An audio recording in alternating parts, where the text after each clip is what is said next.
ela pode ir mais além. Deixa eu mostrar. Dessa sorte eu sou refém. 6 anos fiz um par no amor, não fui tão bem.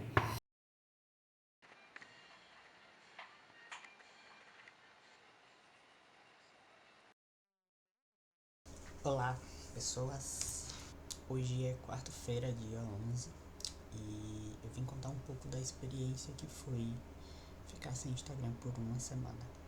Queria compartilhar a experiência do que eu percebi esses dias, as maiores dificuldades, o que foi leve, o que não foi, o que me fez refletir nesse período afastado. Para quem caiu de paraquedas aqui, eu decidi sair do Instagram assim, do absoluto nada, porque eu tava percebendo algumas características até de vício nessa rede social. Já faz algum tempo que eu adotei algumas medidas para que me afastasse um pouco das redes sociais. Então já faz uns 3 anos mais ou menos que as notificações do meu Instagram elas são silenciadas. Eu não tô falando de silenciadas as publicações das pessoas. Literalmente o aplicativo é silenciado no meu celular.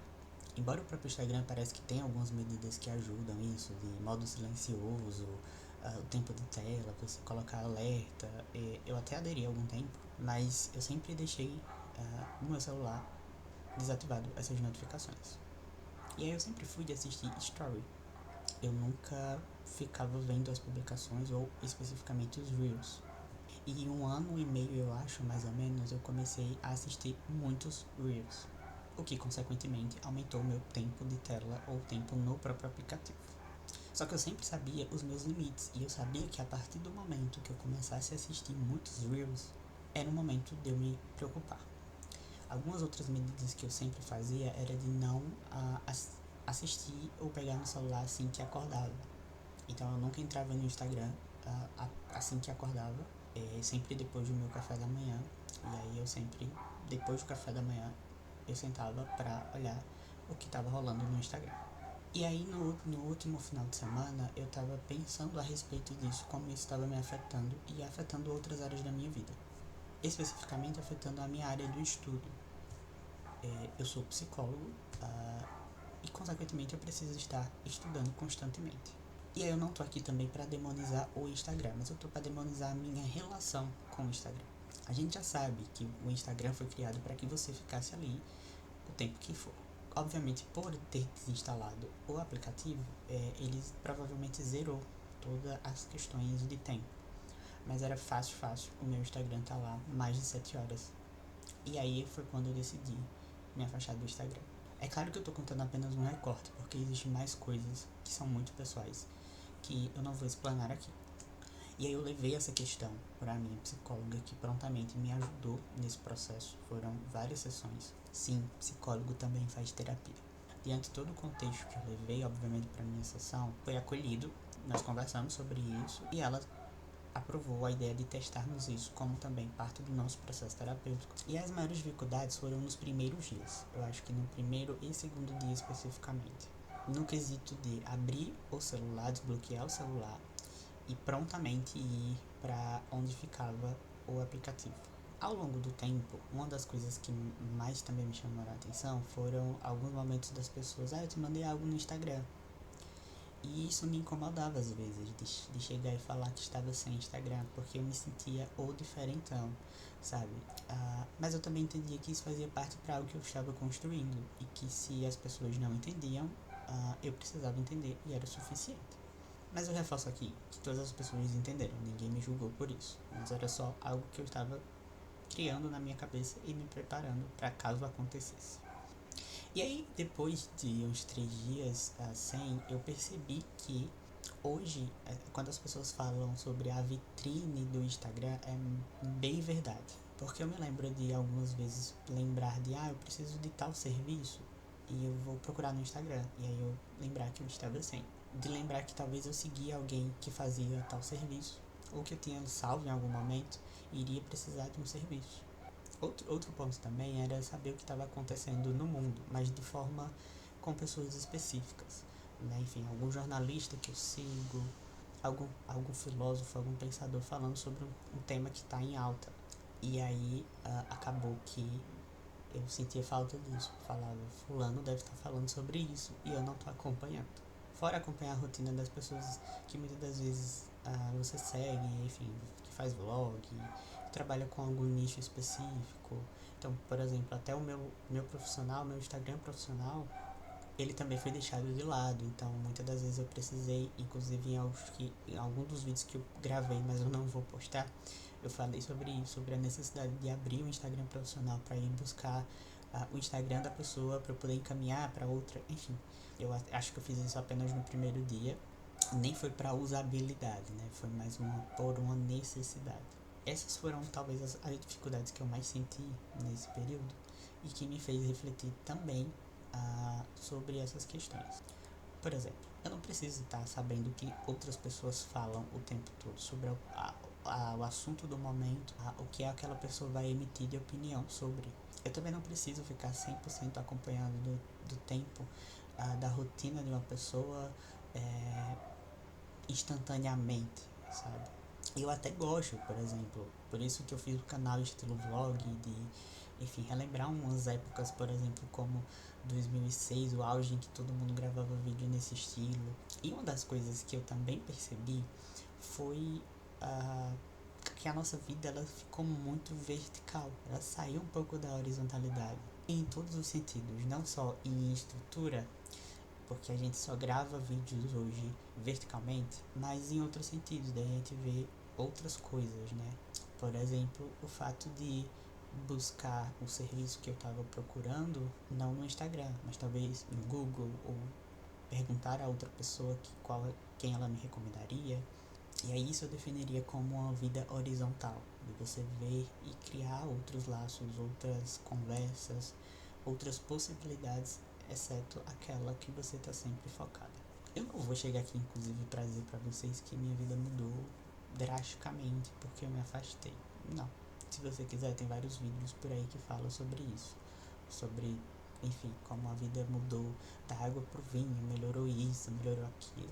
Até porque eu tô aqui para falar de uma experiência de uma semana. Então, uma semana, relativamente, na minha perspectiva, é muito pouco.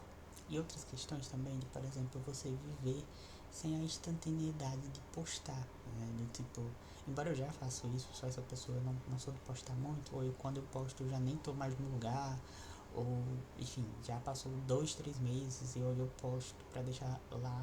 Mas o fato de você viver mais, muitas das vezes a gente tá focado apenas naquela telinha pequenininha verticalmente, e isso é um grande problema.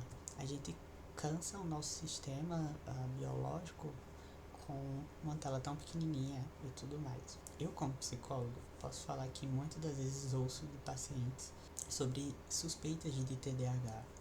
Eu não sou de ignorar, mas eu também gosto de investigar. Uma das coisas que eu sempre falo para os meus colegas de profissão é exatamente isso, né? Vamos investigar alguns pontos, porque desatenção não pertence apenas ao TDAH. Né? Desperta, por exemplo, ao excesso de telas, a uma falta de rotina, a uma falta de alimentação correta, a falta de exercício. Tem N questões que talvez você já esteja acostumado a ouvir.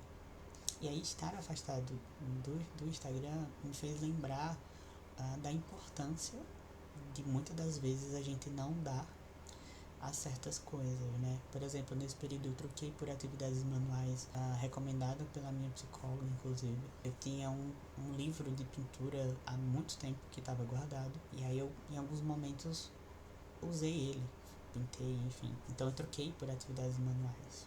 Um dos pontos que eu achava que eu iria conseguir era o estudo e a leitura. Embora eu não voltei como eu achava que voltaria a ler e tudo mais, porque enfim, estamos falando de uma semana. Mas, em alguns momentos eu percebi que eu trocava o celular pelo livro, ou trocava o celular por algo que eu realmente precisava me dar conta. Entre as rotinas de trabalho, as rotinas de responsabilidades, isso me fez ver a importância de que muitas das vezes a gente tá focado mais em quem terminou o casamento, em quem foi depois, em quem não foi, em quem tá lançando o álbum, em quem não tá. Hoje, na era da informação, às vezes isso traz benefícios, mas às vezes isso pode nos causar exaustão. Tudo em excesso é maléfico. Experimenta dar água demais para tua planta, ela morre. Ou dar água de menos, ela também vai morrer. Estamos informados demais, nós estamos estimulados demais, Uma das coisas que eu queria deixar muito claro é que foi uma escolha minha, do meu tempo, das minhas necessidades. Eu não tô falando aqui que é uma receita, é uma solução mágica para você e que se você deixar o Instagram por uma semana a sua vida vai simplesmente mudar. Mas foi o que fez sentido comigo. E aí eu voltei ontem à noite, né? Já no finalzinho da noite, próximo para dormir. Hoje eu entrei poucas vezes no Instagram, porque na minha cabeça ainda eu estou sem o aplicativo. Eu não sei se vou voltar, talvez sim, talvez eu volte em alguns dias do nada quando me der na telha ficar sem Instagram. Mas isso também está me trazendo a voltar para o mundo real. Mesmo que nas redes sociais se poste sobre o que é a vida de cada um, enfim, mas eu quero viver a vida real, eu quero experimentar a vida real, eu quero olhar a vida real na hora, vivo, não instantâneo ou através de luzes que chegam nos meus olhos. E aí tem uma frase que eu vi esses dias, que eu não sei se especificamente é dele, mas eu achei interessante. A frase é do Churran. Ele diz o seguinte: informações por si só não esclarecem o mundo, podem até mesmo obscurecê-lo. Além de certo ponto, as informações não são informativas, mas deformativas. E esse vídeo é pra gente refletir que às vezes as informações que nos chegam sejam mais para deformações, e não deformações em sentidos literais, mas nos sentidos abstratos, de deformar talvez a nossa vida, da gente buscar comparações, da gente olhar para a vida do outro e achar que a vida daquela pessoa é muito fácil, de deformar a realidade de como vemos as coisas ou sentimos elas. Até porque nessas redes nós só postamos aquilo que é bom, ou só postamos aquilo que queremos que as pessoas vejam, porque dá engajamento. E talvez essas sejam as palavras que hoje em dia norteiam as pessoas: engajamento, curtidas, notoriedade. Mas que muitas vezes nos causam deformidades, como falou o Churran. Era isso que eu tinha para falar sobre a minha experiência. Sejam bem-vindos ao meu canal. Se você gostou desse vídeo, curta. Se você achar interessante, compartilhe. E o mais importante, se inscreva nele. É isto.